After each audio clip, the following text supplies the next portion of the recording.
Hello, you wonderful people, and welcome to another episode of Crime Centric. This being a show where I talk about where I talk about crime dramas that I watch. I have been screwing up those intros a lot lately. Sorry.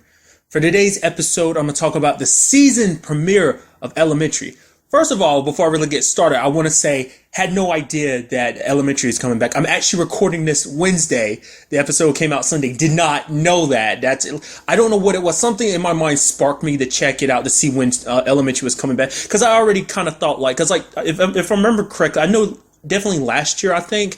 But I think season 3 as well both kind of aired around late October, so I was kind of expecting to kind of return then. I was recently thinking about I should check. That's one of the shows I kept letting slip my mind. I need to check and see when it's coming back. That's what I get for not checking way ahead of time. I mean, some stuff I'm fortunate enough. I mean, it literally happened. I know I'm going way off book here, but happened from dusk till dawn. I literally found out about the season premiere 2 days before it happened. I'm really more like a day and a half, but nonetheless, I'm super excited it's back, and I will just go ahead and let you know at the top here that I will be these will be coming out on Mondays, obviously, coinciding with Once Upon a Time. So just kind of keep that in mind. It's happening today simply because I watched the episode today. I didn't realize it had come back. So now that that's out of the way, getting into the episode, I really like our introduction in the episode, how Sherlock is talking to that suspect. He's like, "Oh, you stay away from me or I'm gonna jump." And then, Sherlock gets a phone call wherever he's kind of ignoring him. He's like, "What are you doing?" He's like, just give me a second. And just kind of on the phone, he's like, "Oh, this bomber, the Benson Hurst bomber has struck again." And then he's just like, "Oh, I guess we gotta go." He's like, "I'm not going anywhere. I'm going to jump." And he's like, "I wasn't talking to you." And you have Joan pop up and tase the dude. So that was kind of nice. I was a little worried about that because he's he's being zapped and he's leaning forward, but then Sherlock just reached his hand out and just pushed him back. I was like, okay. I was a little worried about it. It's not the best time to really shock someone, but even Joan agrees. She's like, couldn't you make sure he was a little less further away from the edge? So, but as I pointed out, this episode dealt with the Benson Hurst bomber. I really like this case because it's Sherlock already had his man at the very beginning of yeah, it's this dude. I know it's him. It's that Nathan guy. But then there was no concrete evidence. There are suspicions here and there, but nothing concrete. I mean, you could justify the fact is that he ran from Sherlock. Which, it's very amazing when you get to see Sherlock be very athletic, because you think of him as kind of oh yeah, he's a very smart intellectual dude, but he's very athletic because he was able to keep up with him. I mean, obviously he got stopped when he got hit by the car, but nonetheless, still. And that shows you just how good of a liar Nathan is, because he's so adamant, "Oh no, you got me wrong. You can search all this, search my house, you can search my garbage, you can check my phone. I don't care. You're not gonna find evidence because I'm not the bomber."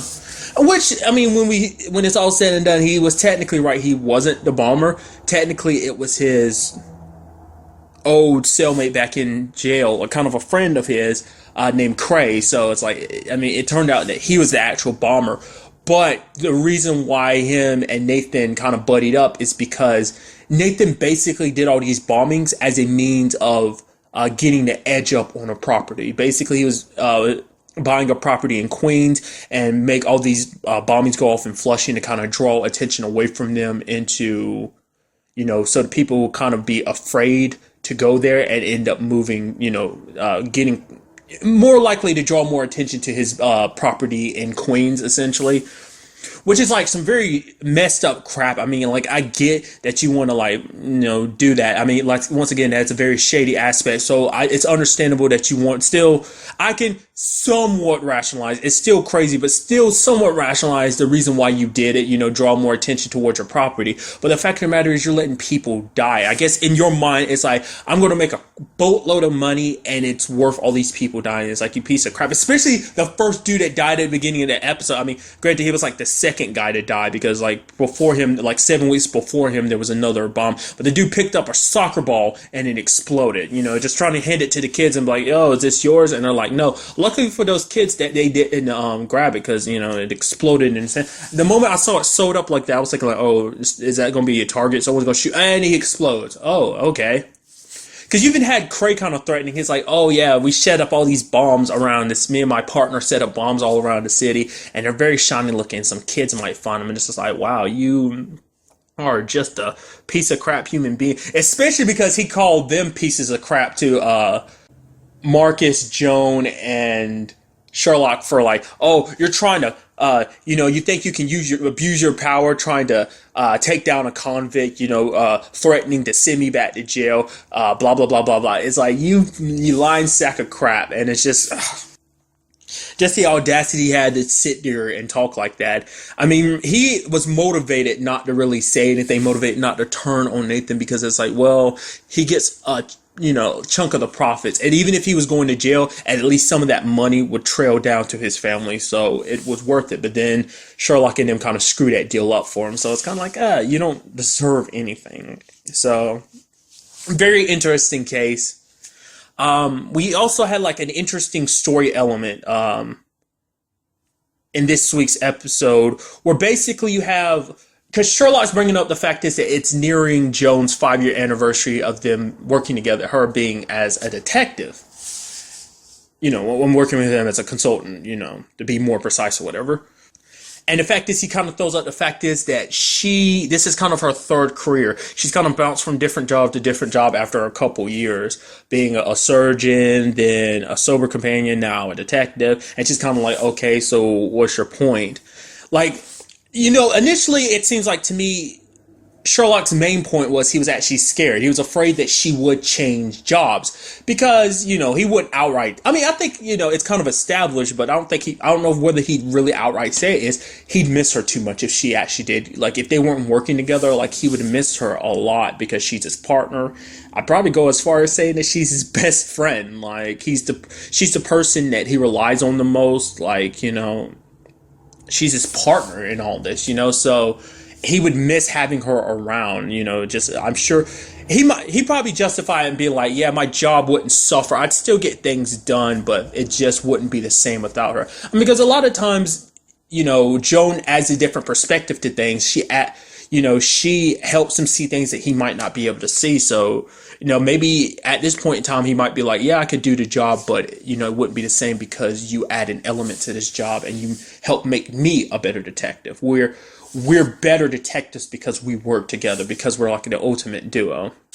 And because it also came up, because of Shinwell, which I'll get to him in a second, how, him coming back, it kind of got her thing. Because Sherlock had said, like, it looked like she was a little depressed a little bit. And she kind of admits that she kind of was that. Basically, she misses helping people. And Sherlock kind of rationalized it, saying, like, well, you help people all the time doing what we do. She's like, yeah, but we're more in a punishing business. I went to college for, like, what she said, like 11 years to be a surgeon. I was one, and I helped people, but the moment she killed someone, did you know that just kind of broke her confidence, broke everyone else's kind of confidence in her, and she just, that's why she went to being a sober companion, because she ultimately wanted to help people. And in a weird way, she was saying it was kind of sick. The fact is that most recently, Sherlock went to a meeting, and she was thinking to herself, oh, I used to go to those with him, and it kind of made her think in the back of her mind, that means Sherlock doesn't need me anymore. And it kind of, she's like, how sick is that? Like, the fact of the matter is she's thinking like that because it's like, oh, Sherlock doesn't need me anymore. I feel like I want to be needed type of situation like that. And it's like, no, it's not sick. Because everyone kind of feels that way. People just want to be, needed, especially because she wants to help people. But she kind of feels like, I don't need, like, Sherlock's in a place where I can't help him anymore because he's in a good place. He doesn't need my help anymore, which, like I said, is wrong. Like, you're his partner and he will always need your help, That's how this whole thing works. And so I feel like, it is kind of interesting. I was just thinking like, oh, is this kind of going to be like a storyline element of like her actually being like, you know what? I've decided I'm going to go back to being a surgeon or something, which is kind of like, that'd be kind of interesting. But I don't think I think no matter, even if she does want to help people, even if she spent all that time trying to become a surgeon, I don't think she'd ever want to go back to that. I don't think she could after all this, because I think, like, more so than anything, her confidence in herself would be shaken, and it'd be really hard to go back to that job. because she used the reference of Shimwell, of the fact is that she was able to save his life, like, because she was getting mad at Sherlock. He's like, oh, I felt this kind of warm connection between them. And she's like, I hope you're not trying to suggest that, me and him had like sex or something like that. And Sherlock's, no, I don't mean it like that. It's just like, there's something there, like, and Joan is basically saying, like, she saved his life. Like, she doesn't have many fond memories of her time as a surgeon. I mean, more so than anything, since since that mishap, she probably looks back on her surgeon days as in a very dark light, rather than kind of like, her good memories of being a surgeon probably few in between, because there's probably a lot of people that, died on the table, that is just like, she probably wishes she could have saved, but she couldn't. It's a lot of like, to be like, having someone's life in your hands type of situation. It's hard. That's something heavy to always have on your mind and your shoulders. So, but like with this episode's particular case, it was a good day to be in the punishing business, as Sherlock says. And he kind of suggests that, basically giving her like keeping her job as a detective, but also helping people, using Shinwell as an example of being like, a lot of like kind of the system's kind of stacked against them, because the statistics basically say like ex-cons are pretty much guaranteed to kind of end up right back in jail within the first 3 years, or 5 at the very most, maybe 5 years. So the statistics are kind of stacked against them. And it's like, maybe, there's some people out there who could, use a little help, using Shinwell as an example of like Joan helping him, which, I'll go to it really interestingly enough. The moment I saw him, I kept looking, I was like, is he who I think he is? I kept looking, I was like, why? He looks a fool for me. I was like, is that Lafayette from True Blood? Turns out it is. The actor's name is Nelson Ellis. I was just like, really? I was like, that's so cool. I kept hearing his voice. And I was like, because I'll go ahead and tell you, Lafayette, like, I know I'm going on a bit of a tangent. Lafayette is one of my favorite characters from True Blood. But nonetheless, like, I just kept looking at it. Because, like, to me, like, I guess it's also because he has a little bit of facial hair. Like, for one, it's been a while since I've seen True Blood, so, which is kind of interjecting a little bit. I still have to go back and finish that. I never like watched the final season. I don't think I ever saw a single episode of final season. So I'm thinking maybe at some point I'm gonna have to go back, probably start the whole series from the beginning and then watch it all the way to the end. But that's beside the point. Nonetheless, so it was kind of cool seeing him in this. I think it's because like he had a little bit more facial hair. Like, I don't think there were many times in True Blood he had facial hair. Maybe there are. Like I said, it's been a while, so maybe I'm not remembering things correctly. But I was like, oh, that's pretty cool. And I love the conversation between him and Sherlock. It's a very awkward conversation. It shows you kind of like Sherlock didn't really know what to talk about. He's like, so I heard you were a drug dealer. I'm a drug user. And Shin was like, yeah. He's like, yeah, you were shot 5 times, right? I've been shot 5 times. I mean, in your case, you were shot all at once. 5 times all at once. I've been shot 5 times all across my life. So, what kind of name is Shinwell? He's like, okay, what kind of name is Sherlock? So, it's just got a weird and awkward. So, I really like that. But I'm really interested to see what they do with this whole Shinwell story, because as we saw, Joan is helping him out. I'm trying to help him out. But when she went to his apartment, he had a gun. Maybe it's just, no matter what happens, he's falling back into those old habits. Maybe it's just like, maybe he got himself mixed up in something he shouldn't have got mixed up in. Or maybe something from his past is coming to kind of mix up in his life, even though he's trying to start over. I mean, granted, he's got a job, but it's mainly scrubbing up blood, dumping out spit buckets at like a boxing gym. So not the best of jobs, but because he came to Joan because he was like, Joan looked happy. He was like, she went from a surgeon to a detective and she actually seems happy, and he wants help kind of doing the same thing. So I'm very curious to see what they do with that, because I feel like things are going to get complicated, because they made sure to emphasize, because I was wondering, like, in fact, this is the way he had the door open like that. I was like, okay, what are you doing here, Joan? And she's like, here to help you. And he's like, oh, let me get my coat. I was like, what are you covering up? And it's like, he has a gun. So maybe he already did something, or maybe he didn't. I'm like I don't know. Too early to even really hypothesize what he might be.